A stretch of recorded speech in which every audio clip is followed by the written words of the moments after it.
오늘 아침 주요 뉴스입니다. 미국이 북한 해킹 그룹인 안다리엘과 연관된 북한 국적 해커 림종혁을 현상 수배하고 거액의 현상금도 걸었습니다.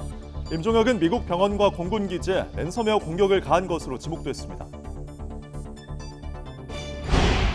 미국 민주당 대선 후보로 확실시되는 카멀라 해리스 부통령이 노조 행사에 참석해 진보 성향을 부각했습니다. 주요 경합주를 대상으로 실시한 여론조사에서는 트럼프를 상대로 경쟁력을 보였습니다. 티몬 위메프 미정산 사태 피해자들은 새벽까지도 각 회사 앞에서 환불을 요구했습니다. 위메프에 이어 티몬도 처음으로 사태 해결을 약속했습니다. 일본 도쿄에서 인천으로 돌아오던 항공기가 기체 결함으로 회항하면서 승객 200여 명이 비행기 안에서 4시간 넘게 대기하며 큰 불편을 겪었습니다. 일부 승객은 기내 산소 부족으로 고통을 호소했습니다. 먹방 유튜버 쯔양을 협박해 돈을 뜯어낸 혐의를 받는 유튜버 구제혁과 주작 감별사에 대해 법원이 오늘 구속심사를 진행합니다. 이들의 구속 여부는 이르면 오늘 저녁 결정됩니다. 정부가 상속세와 증여세 최고세율을 현행 50%에서 40%로 낮추는 방안을 골자로 한 세법 개정안을 발표했습니다. 정부의 저출생 대응을 위한 세금 정책도 담겼습니다. 시청자 여러분 안녕하십니까? 금요일 아침 뉴스타트 2부 시작합니다. 미국 국무부가 북한 해킹 그룹인 안다리엘과 연관된 북한 국적 해커 림종혁을 현상 수배했습니다. 국무부는 북한 정찰 총국이 통제하는 안다리엘이 미국 기반 방위 계약업체 4곳과 미국 공군기지 2곳, 미 항공우주국, 감찰관실 등의 피해를 줬고 림종혁이 이 과정에서 역할을 했다고 밝혔습니다.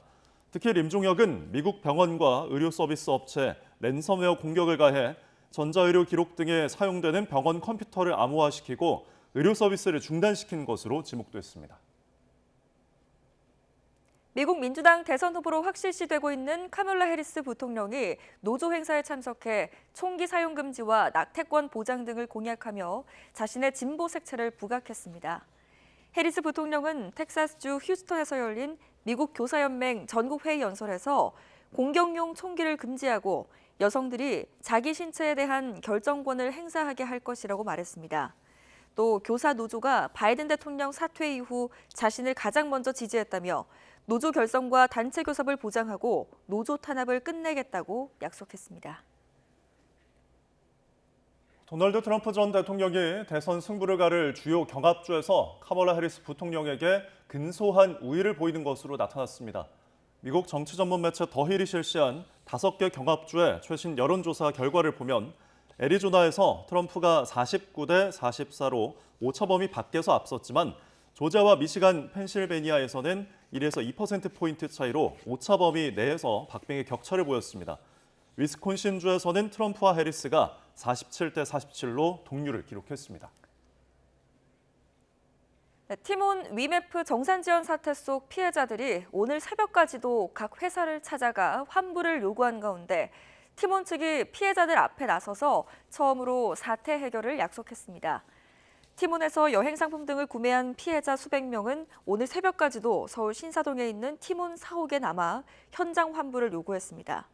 권도환 티몬 운영사업본부장은 피해자들과 만나 자금 사정이 여의치 않지만 순차적으로 환불을 처리해주겠다고 밝히고 현장 환불 신청 절차를 밟고 있습니다.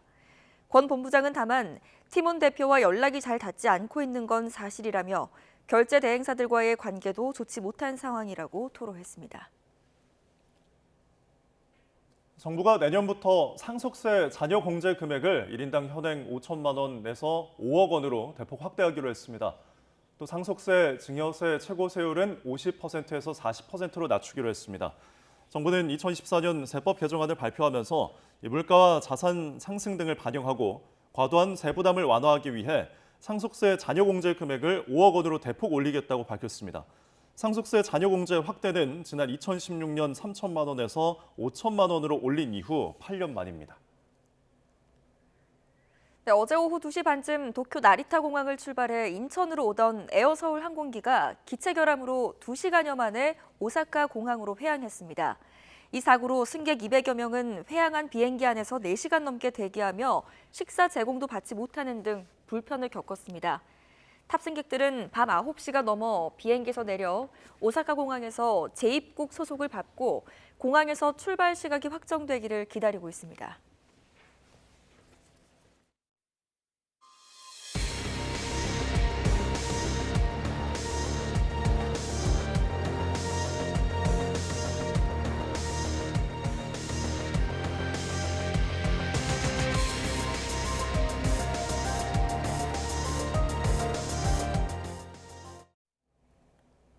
티몬 위메프 미정산 사태가 계속되면서 이 피해자들은 새벽까지도 잠 못 이루고 각 회사를 찾아가 환불을 요구했습니다. 네, 일부 피해자들은 현장에서 환불받는 데 성공했지만 여전히 대다수의 피해자들은 돈을 돌려받지 못해서 우려가 큰 상황입니다. 윤성훈 기자입니다.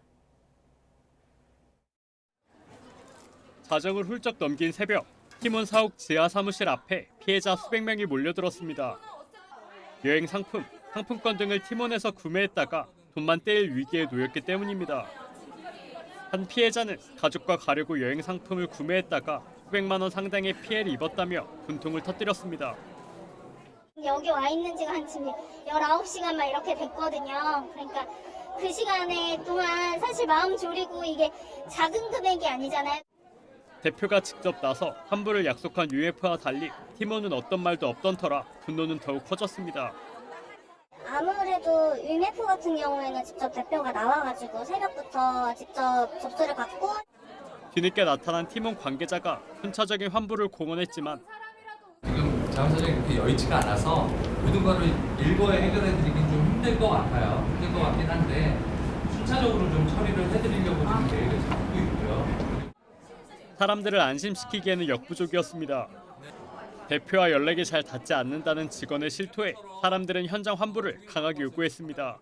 그게 무슨 의미가 있어요. 지금 잠깐 돈을 줘야지. 결국 팀원 측은 현장에 있던 사람부터 우선 환불을 처리해주겠다며 진화에 나섰습니다. 새벽 3시를 넘긴 시간이지만 UMF 본사의 상황도 크게 다르지 않습니다. 우려가 큰 피해자들은 집으로 돌아가지 못한 채 현장 환불 절차를 밟아야 했습니다. 10시간 가까이 기다린 끝에 돈을 돌려받은 피해자들은 그제야 안도의 한숨을 내쉬면서도 다른 피해자들을 걱정합니다. 아무래도 좋기는 한데 아직 못 받으실 분들이 많다 보니까 빨리 다른 분들도 빨리 받으셨으면 좋겠어요. 머지 포인트 사태 당시에도 피해를 입었다는 한 피해자는 특히 불안과 분노를 감추지 못했습니다. 열받죠. 2021년에 머지 사태 있었잖아요. 그때도 당했어요. 환불도 안 되고. 소비자들만 우롱한 거죠. 그럼 뭐 정부에서 빨리 법을 개선해주던가 해야죠. 돈을 돌려주겠다고는 하지만 이미 자본 잠식 상태인 티몬과 UMF가 과연 약속을 지킬 수 있을지 피해자들의 우려도 커지고 있습니다. YTN 윤성훈입니다. 한기정 공정거래위원장은 티몬 위메프 정산지원 사태와 관련해 긴급 현장 점검을 실시하겠다고 밝혔습니다. 한 위원장의 말 직접 들어보시죠. 우선 오늘 긴급 현장 점검을 실시하겠습니다. 주문을 취소한 소비자에게 대금 환불을 제대로 하고 있는지, 재화 서비스 공급을 계약 내용대로 이행하고 있는지에 대해서 철저히 확인하겠습니다. 또한 조속한 소비자 피해 구제를 위해서 소비자원의 전담 대응팀을 설치해서 집단 분쟁 조정 개시 준비를 즉시 착수하겠습니다.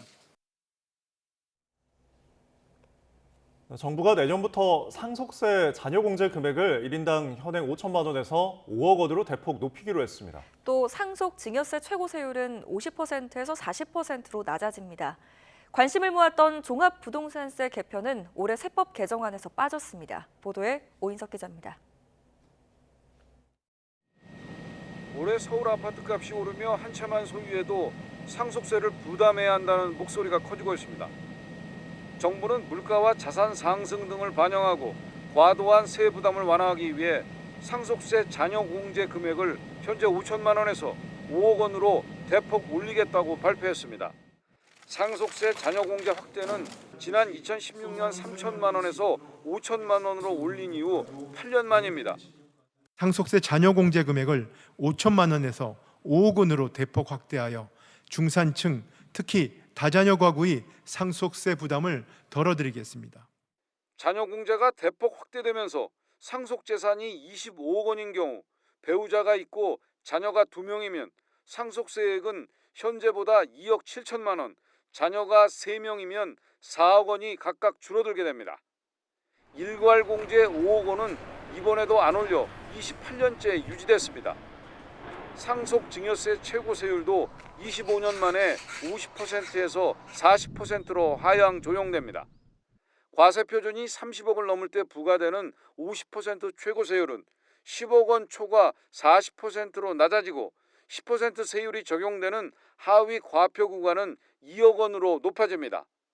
정부는 상속증여세 최고세율 인하로 1조 8천억, 과표 조정으로 5천억, 자녀공제로 1조 7천억 등 총 4조 원의 세 부담이 줄어든다고 설명했습니다. 과표 조정으로 8만 3천 명, 최고세율 인하로 2,400명이 감세 혜택을 받게 됩니다. 기업 승계 과정에서 발생할 수 있는 과도한 세 부담 완화를 위해 최대 주주 보유 주식에 대한 20% 할증 평가는 폐지되고 자본시장 활성화와 국내 1,400만 개인 투자자 보호를 위해 금융투자소득세도 폐지됩니다. 정부는 종합부동산세는 현행대로 유지하기로 했습니다. 지방 재정에 미친 영향이라든지 그다음 재산세와의 관계라든지 이런 부분들에 대한 근본적인 고민이 필요했기 때문에 이번 그런 부분을 저희가 검토를 해서 검토 결론을 저희가 세법에 담는 게 맞다. 그래서 이번 세법 개정안에는 담지 않았습니다. 가상 자산에 대해서는 투자자 보호 등을 고려해 과세 시행 시기를 2년 유예했습니다. YTN 오인성입니다. 정부가 저출생 대응을 위해 최대 100만 원인 결혼 세액공제를 올해 1월 1일 이후 혼인신고 분부터 소급하기로 했습니다. 기획재정부는 올해 세법 개정안에서 올해부터 3년간 혼인신고를 한 경우 1인당 50만 원씩 부부의 최대 100만 원 세액공제를 해주기로 했습니다. 혼인을 하면 불리해지는 이른바 결혼 페널티를 줄이기 위해 주택청약 종합저축 소득공제와 이자소득 비과세 대상의 세대주의 배우자도 추가됩니다. 정부가 이번 세법 개정으로 향후 4조 3,515억 원의 세수 감소를 전망했습니다. 상속세 완화에 따른 감세가 4조 원, 자녀세액공제 확대로 6천억, 결혼세액공제로 1,265억 원의 세수가 줄어들 것으로 예측됐습니다. 정부는 수출 증가로 경기 회복세가 예상되는 만큼 향후 세수 감소는 충분히 감내할 수 있는 수준이라고 밝혔지만 감세 기조 세법 개정은 3년째 이어졌습니다. 세수 부진이 계속되는 상황에서 감세 기조로 재정 기반이 취약해질 것이라는 우려도 커지고 있습니다. 전국 대부분 지역에 폭염특보가 내려진 가운데 어젯밤 경기도 김포시 아파트 단지에서는 정전이 발생해 주민들이 큰 불편을 겪었습니다. 또 일본 도쿄에서 인천으로 돌아오던 항공기가 기체 결함으로 회항하면서 탑승객 200여 명이 공항에서 뜬 눈으로 밤을 보내야 했습니다. 사건 사고 소식 여현 기자가 종합했습니다. 대규모 아파트 단지 900여 세대의 불이 꺼졌습니다. 어젯밤 김포 한강신도시 구례동 일대에 정전이 발생했습니다. 폭염특보가 내려진 찜통 더위 속에 주민들은 1시간 반 넘게 에어컨과 선풍기도 켜지 못한 채 잠을 청해야 했습니다. 한국전력은 이 지역 전기 공급 설비의 문제로 정전이 발생했다고 설명했습니다. 일본 도쿄를 출발해 인천으로 돌아오던 에어서울 항공기가 기체 결함으로 이륙 2시간 만에 오사카로 회항했습니다. 승객 200여 명은 오사카 공항에 도착하고도 4시간 넘게 비행기 안에서 대기해야 했습니다. 일부 승객들은 기내 산소 부족으로 인해 고통을 호소하기도 했습니다. 밤새 항공기 정비가 끝나길 기다려야 했지만 식사와 잠자리는커녕 물도 모자라 일행마다 한두 개만 지급됐습니다. 20시간 이상 가까이 대기를 해야 하고 여행객들은 일정을 다 망치고 노인분들은 식사와 잠자리도 제공받지 못해서 힘든 시간을 보내고 있어요. 1톤 화물차 앞부분이 완전히 구겨져 버렸습니다. 어젯밤 평택 제천 고속도로 고덕 나들목 인근에서 이 화물차가 앞서가던 25톤 화물차를 들이받았습니다. 이 사고로 1톤 화물차 운전자가 숨졌습니다. 만취한 운전자가 교통사고를 내기도 했습니다. 어젯밤 충북 청주시에서 승용차가 앞서가던 오토바이와 또 다른 승용차, 버스를 잇따라 들이받은 겁니다. 면허 취소 수준이었던 운전자는 사고 직후 도망쳤다가 경찰에 붙잡혔습니다. 동승했던 일행 역시 취해 출동한 경찰관에게 시비를 걸다 공무집행 방해로 체포됐습니다. 이 사고로 오토바이 운전자가 크게 다쳤습니다. YTN 염혜원입니다. 먹방 유튜버 쯔양을 협박해 돈을 뜯어낸 혐의를 받는 유튜버 구제혁과 주작 감별사의 구속 여부가 이르면 오늘 저녁 결정됩니다. 수원지방법원은 오늘 오전 10시 반 공갈 등의 혐의를 받는 구제혁과 주작 감별사에 대한 구속 전 피해자 신문을 진행합니다. 이들은 지난해 2월 쯔양으로부터 전 남자친구 사이의 일 등 과거사를 빌미로 5,500만 원을 갈취한 혐의를 받습니다. 유튜버 쯔양 협박 갈취 의혹을 받는 사이버 렉화들의 더는 유튜브에서 수익을 낼 수 없게 됐지만 비판 여론은 쉽게 가라앉지 않고 있습니다. 돈만 되면 뭐든 하는 악성 유튜버뿐만 아니라 이런 생태계를 꾸려 유지하고 있는 유튜브도 책임을 벗어나기 어렵다는 지적이 나옵니다. 송재인 기자입니다. 다른 제보 내용도 같이 취재를 하고 있는데요. 100배는 심각한 내용입니다. 제가 알리기 싫었던 이야기들을 그걸 얘기하시는 것 같아서 나쁜 일을 하면 그에 맞는 엄청난 대가를 치러야 한다는 걸 몸소 느끼고 있습니다. 조회수가 곧 돈이 될 수 있는 유튜브 생태계에서 윤리의식이 어디까지 추락할 수 있는지 여실히 보여줬던 유튜버 쯔양 협박 의혹. 사태 발생 나흘 만에 유튜브가 논란이 된 사이버 레커들 수익 창출을 끊었지만 비슷한 논란이 반복되는 동안 플랫폼은 뒷짐만 지고 있던 게 아니냐는 비판과 함께 더는 유튜브의 자체적인 콘텐츠 관리 정책에만 기대서는 안 된다는 지적이 나왔습니다. 이제 유튜브도 규제해야 한다는 겁니다. 절대적으로 영향력이 있으면 그걸 자율적 규제에다 두는 건 굉장히 어폐가 있다라고 생각을 하고요. 현명한 공적 제재도 굉장히 세부적으로 있어야 된다라는. 과징금 부과 등 강제적 조치로 규제할 수 있는 방송법을 유튜브에도 적용하자는 주장이 대표적인데 승인이나 제어가가 걸린 방송 사업자들과 달리 무한히 새 채널을 열 수 있는 유튜브는 기존 방송법으로 규제해도 실효성이 떨어질 수 있습니다. 또 어떤 기구가 무슨 기준으로 유해성을 따지느냐를 두고 또 다른 논란이 불거질 가능성도 있습니다. 표현의 자유 위축 우려와도 맞닿은 건데 이에 따라 학계에서는 유럽처럼 콘텐츠 자체가 아니라 플랫폼이 이를 관리하는 절차를 감시할 수 있는 체계를 만드는 게 현재로서는 최선이라고 보고 있습니다. 불법 콘텐츠나 허위 정보를 모니터링해서 신속하게 제거하는 그런 장치를 마련하지 않을 경우에는 아주 강력한 제재를 하는 법안들이 유럽에서는 이미 시행이 되고 있습니다. 더불어 악성 콘텐츠가 돈이 될 수 없게 수용자들도 더 적극적으로 관련 영상 소비를 경계해야 한다는 지적이 나옵니다. YTN 송재인입니다. 사건 사고한 전류스입니다. 여자친구와 다투다 신고를 받고 출동한 경찰에게 필로폰과 주사기가 적발된 30대 남성 A씨가 검거됐습니다. 경찰은 바로 구속영장을 신청하고 마약류 구매 과정과 투약 여부 등을 수사하고 있습니다.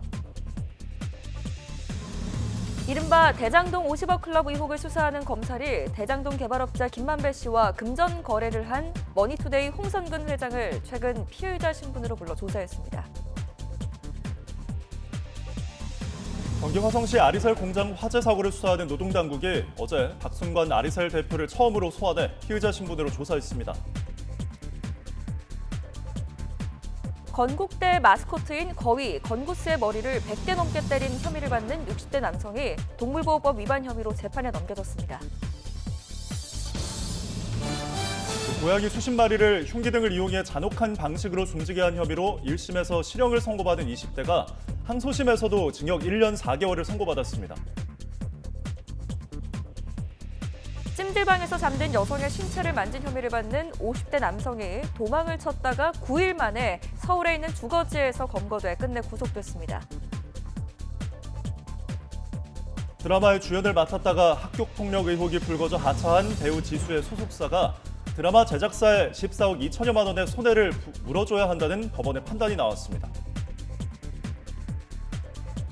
숨진 성범죄 피해자가 남긴 기록을 분석해 피의자가 그루밍 성폭행을 저지른 사실을 찾아내는 등 형사사건의 범행을 규명한 검사 3명이 대검찰청의 상반기 형사부 우수검사로 선정됐습니다. 지금까지 한줄 뉴스였습니다. 다음 소식입니다. 미국 민주당 대선 후보로 확실시되고 있는 카멀라 해리스 부통령이 친노조, 진보 성향을 부각하고 있습니다. 트럼프 전 대통령이 해리스를 위험한 극좌파라고 공격하고 있지만 정면 돌파를 선택한 것으로 보입니다. 워싱턴에서 권준기 특파원입니다. 카멀라 해리스 부통령은 이번엔 교사노조 행사를 찾았습니다.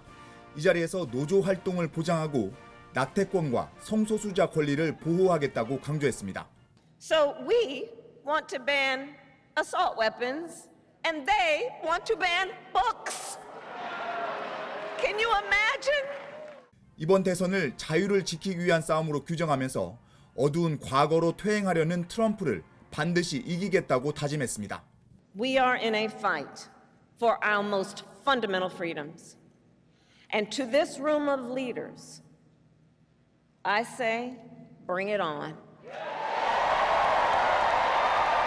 Bring it on. 해리스는 첫 대선 광고를 통해서도 진보 색채를 선명하게 드러냈습니다. The freedom not just to get by, but get ahead. The freedom to be safe from gun violence. The freedom to make decisions about your own body. 해리스의 선명성 부각은 위험한 극좌파라는 트럼프의 공격을 피하지 않고 정면으로 응수하겠다는 전략으로 읽힙니다. Lion Kamala Harris has been the ultra-liberal driving force behind every single Biden catastrophe. She is a radical left lunatic who will destroy our country. 주요 경합주를 대상으로 실시한 여론조사에서 해리스는 트럼프를 상대로 경쟁력을 보였습니다. 애리조나를 빼면 오차범위 내에서 박빙승부를 벌였고 위스콘신에서는 47대 47 동률을 기록했습니다. 이미 전당대회를 끝낸 트럼프와 달리 해리스는 후보직 확정과 부통령 지명 등 유권자 관심을 끌 이벤트가 남아있어 이를 바람몰이에 활용하겠다는 계획입니다. 워싱턴에서 YTN 권윤규입니다.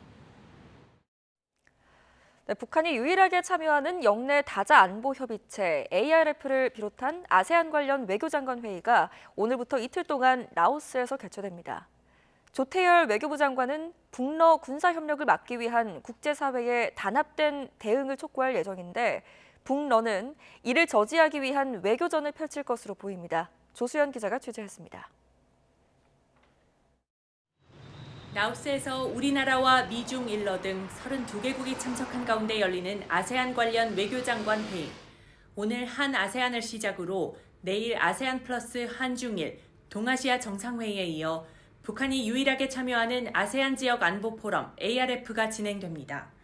조태열 외교부 장관은 이번 다자회의를 계기로 10여 개국과 양자회담을 가질 예정입니다. 한아세안 파트너십을 전반적으로 강화하는 그런 방안들을 논의할 것이고 또 지역 정세, 한반도 남중국해 등을 포함한 여러 지역 정세에 관해서 협의를 할 예정인데 올해는 무엇보다 북한과 러시아가 군사동맹 수준의 관계를 맺은 상황에서 회원국들이 의장 성명을 통해 어떤 메시지를 내놓을지 주목되고 있습니다.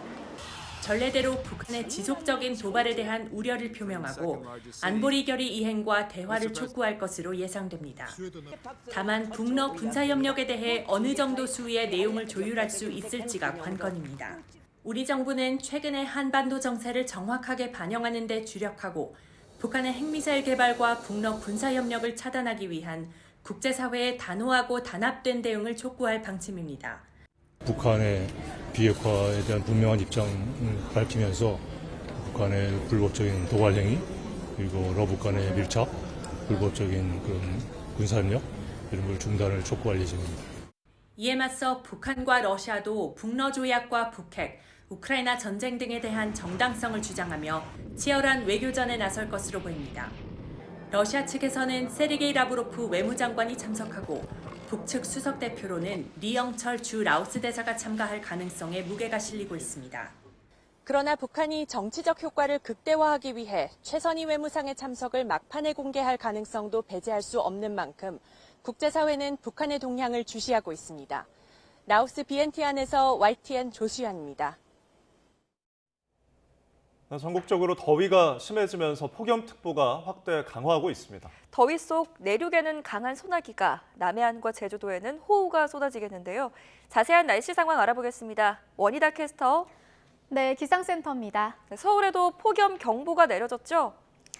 네, 연일 밤낮 없는 무더위가 이어지더니 서울 등 수도권에도 올해 들어 처음으로 폭염 경보가 내려졌습니다. 뜨거워진 날씨에 온열 질환과 식중독이 우려돼 각별히 유의하셔야겠습니다. 지난 밤 사이에도 곳곳에서 열대야가 나타났습니다. 현재 서울 기온은 25.3도, 강릉 27.1도를 나타내고 있습니다. 오늘 낮 기온은 서울 34도, 대전과 대구 34도, 부산 32도까지 크게 오르겠고요. 습도가 높아서 실제 체감 온도는 이보다 1, 2도가량 더 높겠습니다. 네, 그리고 더위 속에 소나기와 비 소식도 있던데 자세히 전해주시죠. 네, 태풍이 몰고 온 수증기의 영향으로 내륙에는 소나기가, 남해안과 제주도에는 호우가 쏟아지겠습니다. 벼락과 돌풍을 동반하며 시간당 30에서 50mm 안팎으로 강하게 쏟아지는 곳이 있어 주의하셔야겠습니다. 우선 중부와 전북, 경북에 5에서 많게는 80mm 이상의 소나기가 예상됩니다. 또 현재 제주도에는 호우특보가 내려진 가운데 시간당 30mm 안팎의 장대비가 집중되고 있는데요. 내일까지 제주 산간에 최고 400mm 이상, 남해안에 최고 120에서 150mm 이상의 폭우가 쏟아지겠습니다. 남해안과 제주도를 중심으로는 너울성 파도가 높게 일겠고 바람도 강하게 불겠습니다. 오늘 밤 사이에는 경기 북부와 영서 북부에 비가 내리겠습니다. 남해안과 제주도의 비는 주말인 내일까지, 내륙의 소나기는 모레까지 이어지겠고요. 열대야와 찜통더위도 계속될 전망입니다. 지금까지 기상센터였습니다.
더불어민주당이 쟁점 법안인 방송사법 본회의 처리를 시도하고 있습니다. 법안이 상정되자 국민의힘은 무제한 토론, 필리버스터를 시작했는데 법안이 모두 4개인 만큼 본회의 충돌은 나흘 이상 이어질 것으로 보입니다. 김다연 기자의 보도입니다. 예상대로 야권 주도로 방송사법 본회의 상정이 이뤄졌습니다. 일단 방통위 위원 4명 이상이 출석해야 회의를 열 수 있는 방송통신위원회법 개정안이 올랐는데 KBS, MBC, EBS 등 공영방송의 지배 구조를 바꾸는 법안도 줄줄이 상정 대기 중입니다. 민주당은 윤석열 정권의 공영방송 강탈을 막기 위한 거라며 법안을 반드시 통과시키겠다고 강조했습니다. 윤석열 정권의 공영방송 강탈을 막고 민주주의와 언론 자유를 수호하라는 국민 명령을 반드시 이행하겠습니다. 여당을 향해선 언론을 파멸시킨 독재 부역자란 오명을 얻고 싶으냐며 때론 다수결 원칙을 따라야 할 때도 있는 거라고 날을 세웠습니다. 민주주의는 다수결의 원칙이 기본 원리입니다. 합의 처리가 항상 꼭 옳거나 원칙은 아닌 것입니다. 국민의힘은 방송사법을 방송장악사법으로 규정하고 공영방송을 민주당 유튜브처럼 쓰겠다는 얄팍한 술수라고 비판했습니다. 방송장악사법은 한마디로 방송을 민주당의 유튜브처럼 운용하겠다는 노골적인 선언이기 때문입니다. 또 역대 정권에서 지켜온 공영방송 체계를 바꿔야 하는 이유가 뭔지 정확히 설명하라며 방통위원이나 빨리 추천하라고 압박했습니다. 보수와 진보 정권 가릴 것 없이 현재의 체계 아래서 집권했습니다. 그때는 괜찮다더니 지금은 왜 법을 바꿔야 합니까? 법안이 상정되면 남은 절차는 법안 찬반 표결인데 여당은 무제한 토론인 필리버스터로 맞섰습니다. 다만 필리버스터는 토론 시작 24시간이 지나고 재적 의원 5분의 3, 그러니까 의원 180명 이상이 찬성하면 강제 종료됩니다. 방송 관련 4개 법안 각각 24시간 토론과 토론 종결, 법안 표결이 이뤄진다고 가정하면 본회의가 최소 4박 5일 이상 이어질 거란 전망이 나옵니다. 여야 지도부는 소속 의원들에게 국회를 떠나지 말고 기상 대기해 주기를 당부했습니다. YTN 김다연입니다. 더불어민주당은 공석인 방송통신위원장직을 대행하고 있는 이상인 부위원장에 대해서도 탄핵 절차에 돌입했습니다. 부위원장이 국회 탄핵소추 대상이 될 수 있는지 논란이 되고 있는 가운데 국민의힘은 야당이 탄핵 카드를 남발하고 있다며 강력 반발했습니다. 손효정 기자입니다. 방송사법 상정이 예고된 국회 본회의 직전, 민주당은 이상인 방송통신위원회 부위원장 탄핵소추안을 발의했습니다. 김홍일 전 위원장 사퇴 이후 위원장 직무대행을 맡아온 이 부위원장이 공영방송 임원 선임 절차를 단독 진행하는 등 위법 행위를 했다는 겁니다. 이 밖에 2인 체제에서 각종 의결을 강행하고 이진숙 후보자 인사청문 관련 자료를 제출하지 않았다며 모두 4가지 탄핵 사유를 적시했습니다. 이상인 직무대행 1인으로 위원회는 사실상 형해화되어 있는데도 불구하고 이사 선임과 관련된 그 의결되지 않은 내용까지도 행정 절차라는 이유로 지금 진행하고 있다. 탄핵 소추안은 자동으로 본회의에 보고됐는데 민주당의 방통위 무력화 속도전 배경에는 MBC 사장 교체 문제가 있다는 분석도 나옵니다. MBC 사장 임명권을 쥔 방송문화진흥회 이사진 임기가 다음 달 12일 만료되는데 여권 성향의 이사진이 새로 선임돼 사장이 교체되는 것을 최대한 막겠다는 취지입니다. 국민의힘은 야당의 탄핵 추진을 두고 법치를 파괴하는 무리수라고 강도 높게 비판했습니다. 22대 국회에 들어서만 야당이 발의한 탄핵 소추안은 6건에 달할 정도로 심각한 탄핵 중독이란 겁니다. 특히 이 부위원장은 기관장이 아니어서 탄핵 대상이 될 수 없는데도 이를 강행하는 건 편파 방송 체제를 지속하려는 속셈이라고 맹비난했습니다. 탄핵 대상은 방통위법에 기관장에 대해서 할 수 있는 것으로 저는 그렇게 알고 있습니다. 부위원장은 탄핵 대상이 아닙니다. 보고된 탄핵 소추안은 국회법에 따라 24시간 이후 72시간 이내 무기명 투표에 붙여져야 합니다.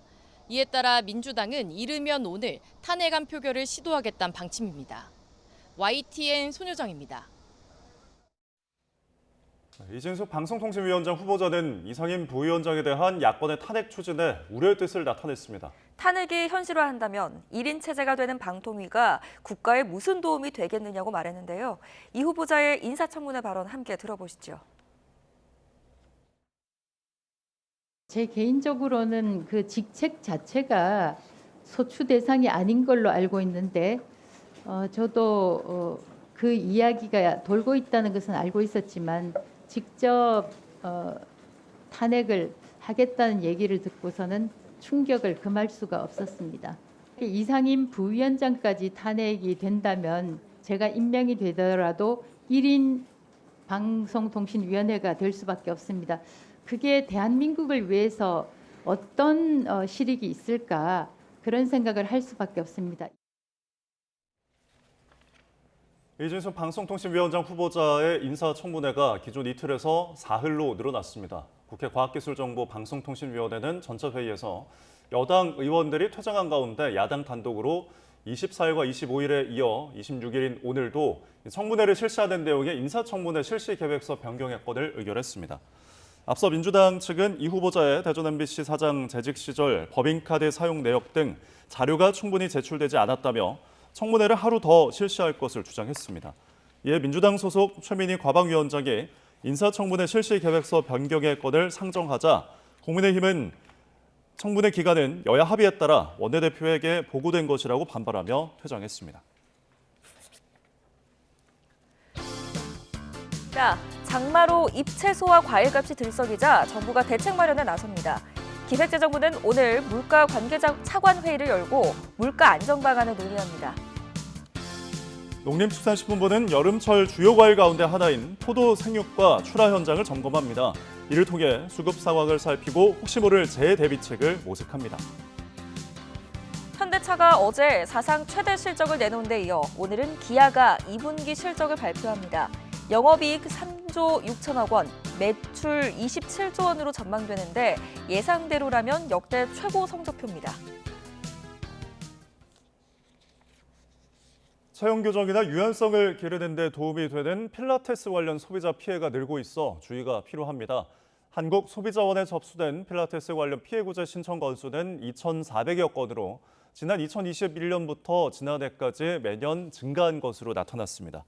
유형별로는 계약을 해지할 경우 환급을 거부하거나 위약금을 지나치게 부과하는 등의 불만이 90%를 넘었습니다. 특히 사업자가 폐업해 연락이 끊기는 등 처리가 불가능한 사건이 지난해 60여 건으로 1년 전보다 4배 넘게 늘었습니다. 정부가 하반기 전공의 모집 절차를 진행하는 가운데 새 전공의 충원에 반대하는 의대 교수들의 보이콧 움직임이 확산하고 있습니다. 정부는 전공의들이 복귀할 수 있도록 도와달라고 촉구하면서도 수련 보이콧이 발생한다면 법적 조치에 나설 것이라며 의대 교수들을 압박했습니다. 백종규 기자입니다. 하반기에 들어오는 전공의들을 제자로 받아들일 수 없다. 연세대 의대 교수들의 첫 선언 뒤 다른 대형 병원 의대 교수들도 수련 보이콧에 동참 의사를 밝혔습니다. 여기에 강원대학병원과 충북대학병원 등 지방의대 교수들까지 나서자 정부는 불편한 기색을 감추지 않았습니다. 일부 의대 교수들께서 하반기 전공의 모집에 반대하시면서 오랜 기간 자리를 비운 제자들의 복귀를 어렵게 하는 것 같아 매우 안타깝습니다. 일단 정부는 의대 교수 대부분이 수련 보이콧에 동조하지 않으리라 믿는다면서도 실제로 새 전공의 지도를 거부한다면 강력하게 대응하겠다며 압박 수위를 높였습니다. 그런 행위가 만약 발생을 한다면 여러 가지 법적인 조치를 지금 강구를 하려고 준비를 하고 있다는 점을 말씀드립니다. 하반기 모집 전공의들의 지원 규모가 크지 않을 것으로 예상되는 가운데 의대 교수들의 보이콧 움직임이 확산하자 법적 조치 카드를 꺼내든 겁니다. 동시에 전공의들을 향해서는 하반기 모집에 충원이 충분히 이루어지지 않더라도 추가 모집은 없을 것이라고 못 박았습니다. 이런 가운데 반년 넘게 정부와 대립각을 세워온 의사들은 오늘 하루 진료를 쉬고 토론회를 엽니다. 전국 단위 토론회 형식을 빌려 대정부 투쟁을 하는 셈인데 통상 금요일엔 외래 진료가 적은 점을 고려하면 의료 현장에 큰 혼란은 없을 것으로 보입니다. YTN 백종규입니다. 차량 호출 서비스 타다의 운전기사가 회사 프리랜서 계약을 맺었더라도 법적 근로자로 봐야 한다는 대법원의 판단이 나왔습니다. 회사가 운전기사의 업무를 실질적으로 지휘 감독했다는 이유인데요. 관련 민사소송에도 영향을 미칠 전망입니다. 김다은 기자입니다. 지난 2019년 타다 운영사의 협력업체와 프리랜서 계약을 맺고 운전기사로 일하던 곽도현 씨. 일을 시작한 지 2달도 채 되지 않아 차량 대수 조정 등을 이유로 카카오톡 메시지로 해고 통보를 받았습니다. 곽 씨는 실질적으로 소카 등으로부터 지휘 감독을 받고 일하는 근로자였는데 정당한 절차도 없이 해고됐다며 노동위원회에 구제를 신청했습니다. 중앙노동위원회는 소카를 사용자라고 인정하며 곽 씨 손을 들어줬지만 소카가 불복하면서 법정 다툼으로 이어졌습니다. 1심은 곽 씨가 근로자가 아니다, 2심은 맞다며 엇갈린 판결을 내렸는데 대법원은 최종적으로 곽 씨가 프리랜서가 아닌 법적 근로자라고 결론 내렸습니다. 대법원은 플랫폼 노동자가 근로자인지 판단할 때도 회사와 근로자 사이의 종속성을 따지는 기존 법리를 적용했습니다. 그러면서 소카가 운전기사를 실질적으로 지휘 감독했고 업무 내용이나 임금도 결정했다며 사용자로 봐야 한다고 판단했습니다. 물론 기사가 호출 수락, 휴식 등을 선택할 수 있었지만 운행 내역을 바탕으로 제재를 받을 수 있었던 만큼 자유롭지는 않았다고 봤습니다. 대법원이 타다 운전기사를 근로자로 인정하면서 곽 씨의 부당해고 주장도 받아들여진 건데 선고 직후 타다 드라이버 비상대책위원회 측은 환영의 뜻을 밝혔습니다. 어떻게 이 노동자들과 계약하고 일하고 관리해야 되는지에 대한 기준점을 오늘 대법원에서 만들어 주셨다고 생각합니다. 네. 이번 판결은 타다 기사들이 제기한 민사소송에도 영향을 미칠 전망입니다. 앞서 해고된 타다 기사 30여 명은 근로자성을 인정하고 미지급 수당을 달라며 민사소송을 제기했는데 법원은 이번 대법원 선고 결과를 기다리며 재판을 잠시 중단한 바 있습니다. YTN 김다현입니다.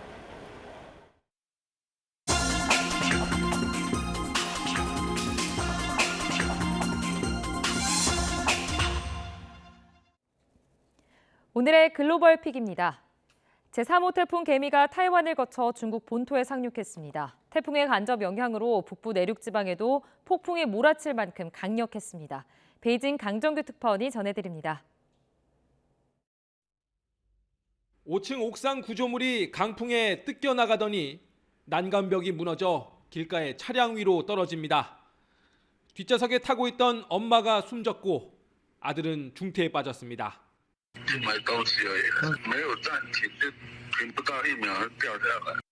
바람에 쓰러지면서 달리던 오토바이를 덮친 고목. 60대 여성 운전자는 그 자리에서 숨졌습니다. 한 산골마을 이장은 토사에 깔린 차량을 꺼내려 굴착기를 몰고 가다 전복 사고로 사망했습니다.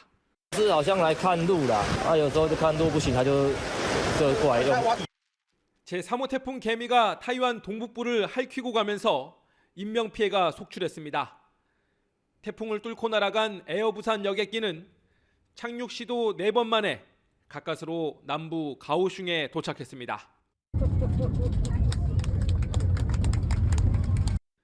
타이완 당국은 이번 태풍이 지난 2016년 7월 네파탁 이후 가장 강력했다고 전했습니다. 因为0403的地震会造成这个更容易发生土石流。 태풍이 타이완 해협을 건너오면서 중국 본토엔 적색 경보가 발령됐습니다. 푸젠성에서만 15만 명이 대피했고 저장성 연안까지 모든 선박 운항이 중단됐습니다. 태풍의 간접 영향으로 북부 내륙 베이징과 허베이성 일대에도 폭풍이 몰아쳤습니다. 태풍 개미는 중국에 상륙한 뒤에도 엿새 동안이나 세력을 유지하면서 북상할 걸로 예보돼 있어서 10곳 넘는 지방성들이 바짝 긴장하고 있습니다. 베이징에서 YTN 강정규입니다. 모로코 중부 도시 베니멜랄에서 폭염으로 24시간 사이 최소 21명이 숨졌습니다. 모로코 보건당국은 사망자 대부분은 만성질환자와 노인이라며 고온으로 건강이 악화됐다고 설명했습니다. 기상청은 지난 21일부터 24일까지 북아프리카 지역의 기온이 치솟으면서 일부 지역은 섭씨 48도까지 올랐다고 전했습니다. 현지 시간 25일 미국 캘리포니아 북부에서 산불이 급속도로 확산하며 일부 지역에서 대피령이 내려졌습니다. 캘리포니아 버트 카운티와 테아마 카운티에 대피령이 발령된 가운데 불길은 180제곱킬로미터까지 확산했지만 25일 오전까지 3%만 진압됐습니다. 인명피해는 보고되지 않았다고 전했습니다. 필리핀 마닐라 앞바다에서 연료를 운반하던 유조선이 침몰해 승무원 1명이 숨지고 기름이 유출됐습니다. 현지 시간 25일 오전 필리핀 북부 루손섬 인근 해역에서 유조선 MT 테라노바호가 가라앉았습니다. 승무원 17명 가운데 16명은 구조됐지만 1명은 시신으로 발견됐습니다. 에티오피아 남부 사낙마을의 산사태로 숨진 사람이 257명으로 늘어났다고 알자지라 방송 등이 보도했습니다. 23일 오후 기준 사망자가 229명에서 하루 사이에 28명 증가했으며 수색 구조 작업이 계속되면서 최종 사망자 수는 500명에 달할 것으로 예상된다고 전해졌습니다. 독일 프랑크푸르트 공항 활주로 인근에서 기후활동가들이 시위를 벌이면서 항공편 운행이 일시 중단됐다고 로이터 통신이 현지 시간 25일 보도했습니다. 로이터에 따르면 독일의 환경단체 마지막 세대 소속 활동가 6명이 울타리를 뚫고 공항 활주로를 침범했습니다. 이로 인해 항공기 이착륙이 약 2시간 30분간 중단됐고 항공편이 최소 250편 취소됐습니다. 미국 공화당의 대선 후보인 도널드 트럼프 전 대통령의 부인 멜라니아 여사가 가을쯤 자신의 이름을 딴 회고록을 출간한다고 AP통신이 보도했습니다. 멜라니아 여사 측은 회고록의 제목은 멜라니아며 자신만의 길을 개척하고 역경을 극복한 여성의 강력하고 고무적인 이야기가 담겨 있다고 전했습니다. 구체적인 출간일은 아직 공개되지 않았습니다. 지금까지 글로벌 픽이었습니다.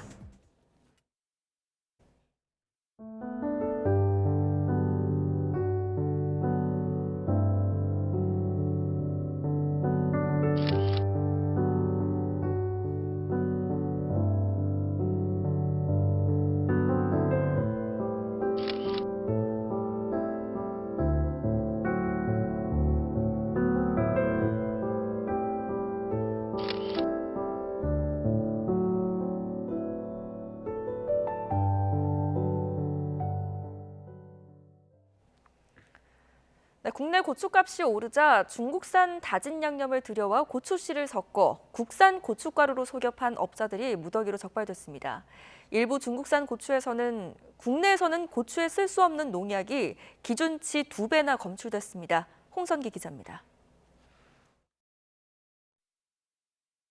작업자가 커다란 비닐 안에 담긴 다진 양념을 고춧가루 만드는 기계 속으로 밀어넣습니다. 이어 고추씨가 들어가고 말린 고추도 쏟아붓습니다. 건조와 분쇄 과정을 거쳐서 나온 가루는 고춧가루로 소포장돼서 출하됩니다. 이렇게 나온 고춧가루는 마치 국내산 건고추 100%로 만든 제품으로 둔갑해 인터넷을 통해 팔려나갔습니다. 하지만 고춧가루 제조에 쓸 수 없는 다진 양념은 심지어 중국산이었습니다. 이거 뭐 있는데? 안에 보이네. 양파 같은 거 보이구만. 이것도 다 지금 섞인 거죠? 예, 그 씨하고 다대기하고. 진짜 국내산 고춧가루보다 20% 정도 싼 값에 올리자 2년 반 동안 550여 톤이나 팔려나갔습니다. 세관 신고도 하지 않고 보따리상한테 사들인 중국산 건고추에서는 국내에서는 고추에 쓸 수 없는 생장 촉진 농약 클로르메콰시 기준치의 2배나 검출됐습니다. 얘를 고춧가루 만들 때 아까 그 작업장에서 어떻게 쓰는데요? 아, 이거를 가루를 만들어야 돼요. 가루를? 예. 어떻게 만들어요? 입자를 그러니까 곱게요. 입자를 곱게? 예. 식약처가 이 업체 적발 뒤에 의심스러운 제품들을 조사한 결과 10곳이 추가로 적발됐습니다. 11개 업체에서 온라인을 통해 유통한 가짜 국산 고춧가루는 100억 원어치가 넘습니다. 식약처는 업체 관계자 17명을 검찰에 넘기고 온라인에 유통 중인 고춧가루에 대한 성분 검사를 강화하고 있습니다. YTN 홍성기입니다. 네, 뉴스타트 3부 잠시 후에 이어집니다.